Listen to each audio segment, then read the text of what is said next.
Versi lain ada di buku Lagu Pujian Perkantas. Dan itu sangat mengharukan yang lagu seperti ini. Mari kita nyanyikan sambil berdiri sebagai doa. Saya kira sedikit banyak pergumulan Israel sama dengan pergumulan bangsa kita saat ini. Jembatan kata negara ya 710 meter ambruk, dan sampai sekarang tidak ada seorang pun yang bertanggung jawab. Saya kira tidak ada yang bertanggung jawab. Jalan-jalan sekarang bangun sana, bangun sini. Jadi ada sekarang stres lingkungan. Orang tidak tahu jalan, begitu masuk sudah ketutup. Balik dia. Masuk ke sana lagi.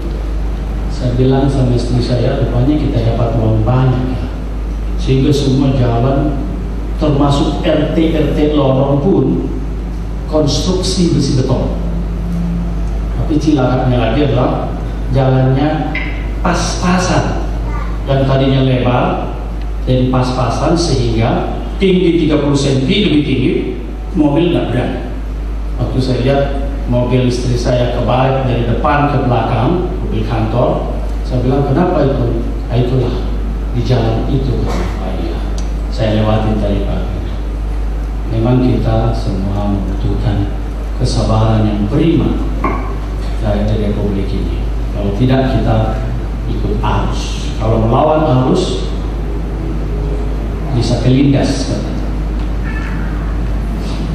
Mari kita nyanyikan sebagai doa. Come thou long expected Jesus.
Pujian, syukur, hormat, dan kemuliaan ya Allah Tritunggal, khususnya Tuhan Yesus Kristus, Sang Putra Nata, Raja kami, Raja seluruh dunia. Kiranya puji-pujian kami dikuduskan, disempurnakan, dan naik membumbung ke tatamu yang suci bagaikan dupa yang harum, yang sungguh-sungguh memuaskan hatimu, sebagaimana Engkau pun telah memuaskan hati kami dengan segala yang baik. Kami ingin terus memuaskan Engkau. Itulah ambisi tunggal kami selama kami hidup di dunia ini. Agar bersyukur kami bernatal lagi. Ketika Engkau menyadari tidak ada seorang pun manusia yang sanggup memuaskan hati Tuhan dari dirinya sendiri, yang telah terbelenggu dengan dosa. Karena itu Engkau yang ditunggu sangat lama. Engkau datang untuk melepaskan kami dari dosa itu, supaya kami terbang tinggi bagaikan Raja Wali, menyatakan kerajaan-Mu di berbagai tempat selama kami hidup di dunia ini, sebelum kami kembali selamanya kepadamu. Terima kasih Bapa, kami akan membaca firman-Mu yang hidup dan menghidupkan. Kami berdoa supaya Roh Kudus dan malaikat-malaikat bersama kami. Kami sadar ada oknum yang tidak suka pemberitaan firman, yang selalu mengganggu kami. Karena itulah kami berdoa demi nama Yesus, Tuhan singkirkan roh-roh jahat dari tempat ini. Dan biarlah hanya malaikat-malaikat bersama kami, supaya segala kemuliaan hanya bagi-Mu pada peringatan perayaan syukuran Natal kami pada malam ini dan pada malam-malam sesudah ini. Dalam nama-Mu dan kuasa-Mu kami berdoa. Amin. Silakan duduk. Mari kita baca firman Tuhan dari Yesaya pasal 11. Yesaya 11. Saya dikasih waktu 1 jam. Jadi Bapak Ibu tidak usah lihat jamnya, matikan saja bila perlu atau kantong. Biasanya kan di gereja tertentu 20 menit, nanti dilihatin terus, kok lama banget. 30 menit kok lama banget. Nah, saya waktu kasih 1 jam. Tapi saya tahu 1 jam pun relatif singkat buat saya. Orang mengenal saya setelah khotbah 1,5 jam, terlambatnya setengah jam. Ya, jadi tadi saya sudah minta tolong sama Bang Yunus, kasih kode-kode sama saya. 10 menit, 5 menit, 0 menit. Ya, dan tolong doakan supaya firman Tuhan disampaikan dengan tepat pada waktu yang tepat. Menyelesaikan tepat itu gampang, tapi menyampaikan bahan yang tepat pada waktu yang tepat itu nggak gampang. Mari kita baca bergantian. Yesaya 11 ini bagian dikasih untuk kita renungkan. Saya baca ayat ganjil maupun jemaat baca ayat genap. Kita lihat mujizat ketidakmungkinan secara manusia dituliskan di sini. Berganti-gantian saya bacakannya. Raja ramai yang akan datang. Suatu tunas akan keluar dari tunggul Isai, dan taruk yang akan tumbuh dari pangkalnya akan berbuah.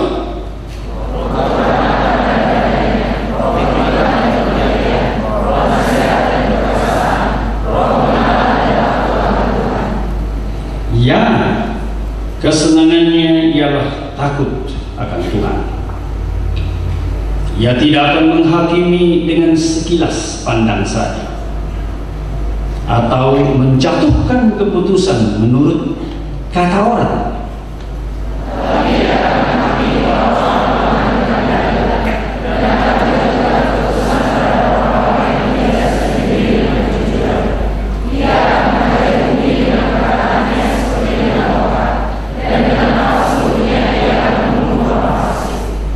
Ia tidak akan menyimpang dari kebenaran dan kesetiaan, seperti ikat pinggang tetap terikat pada pinggang.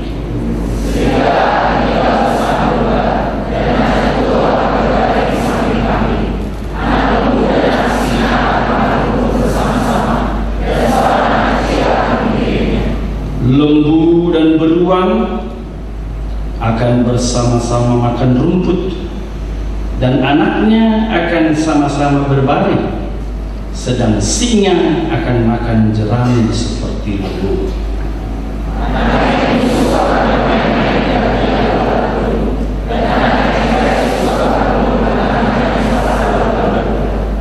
Tidak ada yang berbuat jahat atau berlaku busuk di seluruh gunungku yang kudus. Sebab seluruh bumi penuh dengan pengenalan akan Tuhan. Perhatikan di sini. Betapa pentingnya kelompok kecil pemuridan ini, pengenalan. Sibuk-sibuk dari satu kesibukan kepada kesibukan lain tanpa melekat dengan kebenaran. Ngomong kosong. Buktinya katanya departemen paling korup adalah apa? Departemen agama. Tidak perlu heran. Kita bisa tahu dan melakukan hal-hal rohani. Tapi kalau tidak ada pengenalan akan Tuhan, tidak ada gunanya. Tidak ada yang akan berbuat jahat atau berlaku busuk di seluruh gunung yang kudus. Sebab seluruh bumi, seluruh perkantas penuh dengan pengenalan akan Tuhan, seperti air laut yang menutupi dasarnya. Maka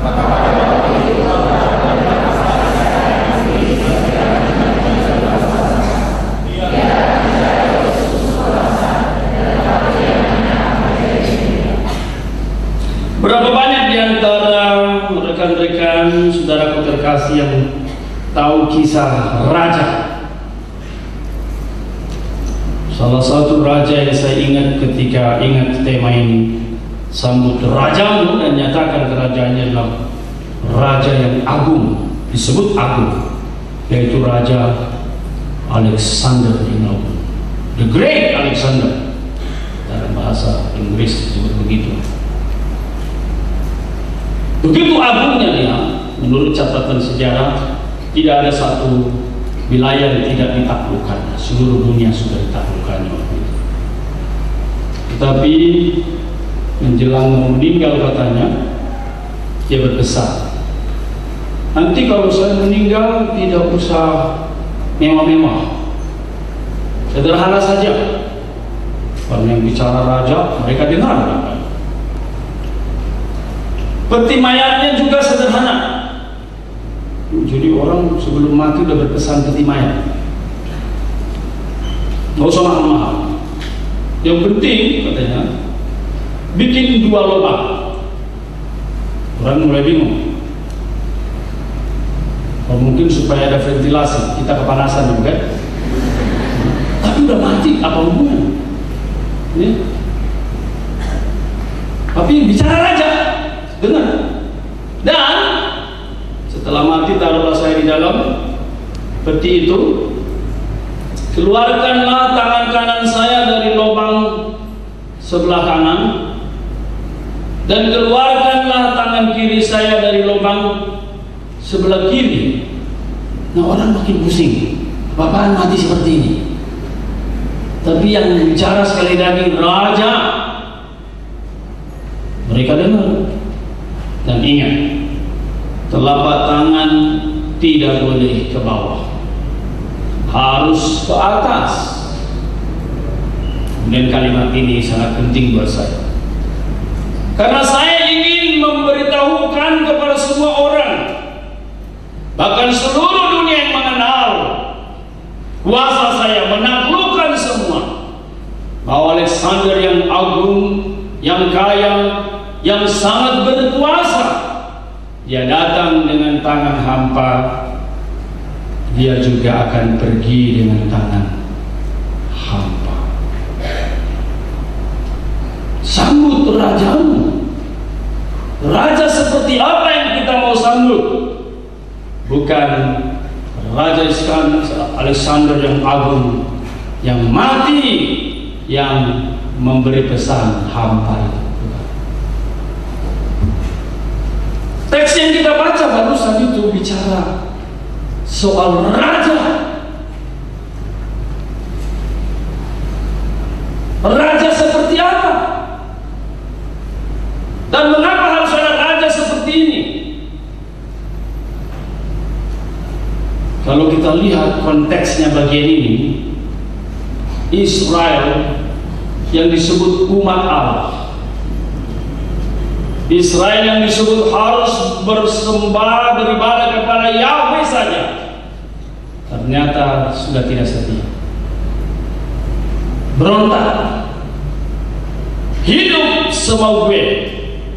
Kalau baca tadi itu, lihat tadi sambil nyanyi, akhirnya terjadi pembuangan, disiksa, dan nyaya mereka menderita.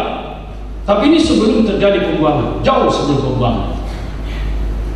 Mereka hidup tidak benar, mereka hidup menderita, mereka hidup kesulitan. Dan ternyata di balik semua itu adalah tangan Allah yang murka kepada mereka. Inilah masalah dari teks ini. Konteks daripada Yesaya 11 sebenarnya harus kita mulai mundur ke pasal 10, bahkan mundur ke pasal 8. Karena apa? Di situ sudah dibuatkan bagaimana Raja Asyur akan diizinkan untuk menyerang dan menghancurkan umatnya Israel. Coba kita lihat beberapa ayat. Pasal 8 ayat 5 sampai 8. Penyerbuan Asyur ke Yehuda. Tuhan melanjutkan lagi firman-Nya kepada aku. Oleh karena bangsa ini telah menolak air Shiloah yang mengalir lambat, dan telah tawar hati terhadap Rezin dan anak Remali. Sebab itu sesungguhnya Tuhan akan membuat air sungai Efrat yang kuat dan besar meluap-luap atas mereka, yaitu lukisan air yang meluap, yaitu Raja Asyur dengan segala kemuliaannya. Air ini akan meluap melampaui segenap salurannya, dan akan mengalir melampaui segenap tebingnya, serta menerobos masuk ke Yehuda ibarat banjir yang meluap-luap hingga sampai ke leher, menghabiskan Yehuda. Demikian Ayat 11 sampai 13 kita baca bersama-sama. 1 ya. Sebab beginilah firman Tuhan kepadaku, ketika tangannya menguasai aku, dan ketika ia memperingatkan aku, supaya jangan mengikuti tingkah laku bangsa ini. Jangan sebut persepakatan. Segala apa yang disebut bangsa ini persepakatan, dan apa yang mereka takuti jangan kamu takuti, dan janganlah gentar melihatnya. Tetapi Tuhan semesta alam, Dialah yang harus kamu akui sebagai Allah yang kudus. Kepadanya lah harus kamu takut, dan terhadap Dialah harus kamu gentar. Ia akan menjadi tempat kudus, tetapi juga menjadi batu sentuhan dan batu sandungan bagi kedua kaum Israel, serta dan seterusnya.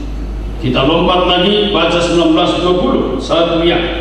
Dan apabila orang berkata kepada kamu, mintalah petunjuk kepada arwah dan roh-roh peramal yang berbisik-bisik dan komat kami, maka jawablah,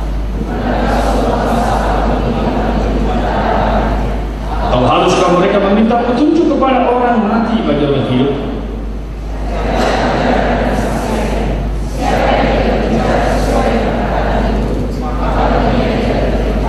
Itu dia. Kita lihat, inilah konteksnya. Raja Asyur akan tiba dan menghabiskan. Itulah juga sebenarnya kita lihat di akhir pada pasal 10. Pasal 10 juga bicara soal itu. 10 ayat 5 dan 6. Celakalah Asyur yang menjadi cambuk murkaku dan menjadi tongkat amarahku. Aku akan menyuruhnya terhadap bangsa yang murtad. Aku akan memerintahkannya melawan umat samaranku. Sekarang disebut cilaka, tapi tadi disebut dia akan menjadi alat bagiku untuk menghancurkan. Apa yang kita lihat di sini? Pemberontakan umat, dosa-dosa umat, segala ketidakberesan yang menyakitkan hati Allah sudah mereka lakukan. Karena itulah dikatakan pada nabinya, jangan ikuti mereka. Jangan ikuti mereka. Nabi saya menyeru-nyerukan, kalau kita mundur ke pasal 6, kudus, kudus, kuduslah Tuhan semesta alam. Sebenarnya yang mau mengatakan apa itu? Ada yang mengatakan itu bicara